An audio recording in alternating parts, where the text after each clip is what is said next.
Bakunze ibiganiro ku kivi nabaramukije nongera ndabipfuriza ikaze mu higaniro.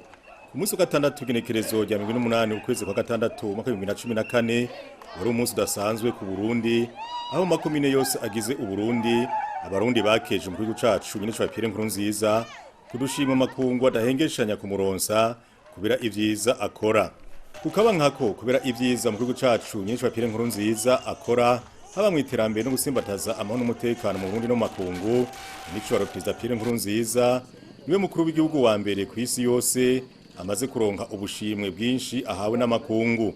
Mu kwezi kwa gatandatu konyene umwaka wa 2014 akaba yaronse ubushimwe bubiri, kamwe kitwa Cordon Bleu aho yambitswe umudari yongera aronka ipeta rya kizigenza mu basirikare baharaniye umutekano n'amahoro ku isi yose.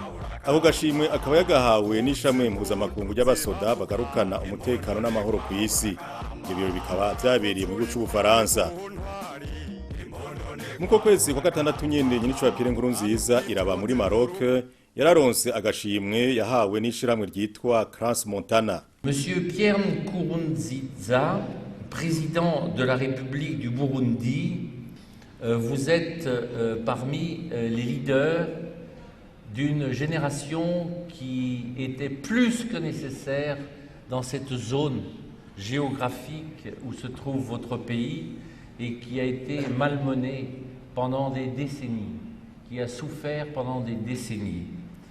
Je dois dire, avec des mots qui ne seront pas nombreux, mais qui seront très forts, que vous êtes à la source du renouveau national de votre pays et que ce pays qui a souffert voit aujourd'hui s'éclairer les avenues du développement et de la stabilité grâce aux politiques que vous avez mises en œuvre et grâce à votre action méthodique et persévérante.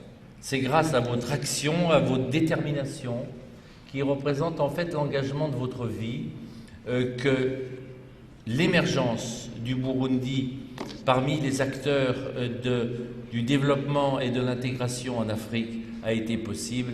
Monsieur le Président, vous représentez beaucoup d'espoir et je suis persuadé que cet espoir sera couronné d'une réalisation particulièrement positive pour votre peuple.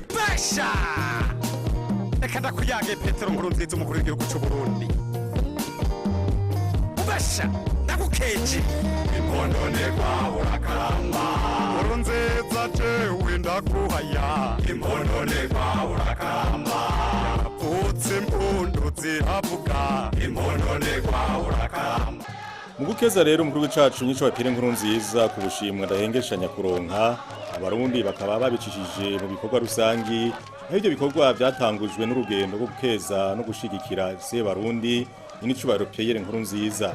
Nko muri komine Mwumba mu ntara ya Ngozi abe n'igihugu Sinzi baragize urugendo bari kumwe n'umukuru w'icacu nyine c'ubaro Pierre Nkurunziza bagana ahariko harubakwa ibiro vy'iyo komine. Urugendo bakaba barugize mu kanyamuneza ntangere bongera batera n'imvyino.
Bashitse aho hariko harubakwa ibiro vya komine Mwumba akanyamuneza kari kenshi cane.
Muri iryo bikorwa rero abenegihugu isinzi bari kumwe na nyicwa Perezida Pierre Nkurunziza barakoze igikorwa cyo gusasa beton kw'idari ry'ivyo biro vya komine Mwumba.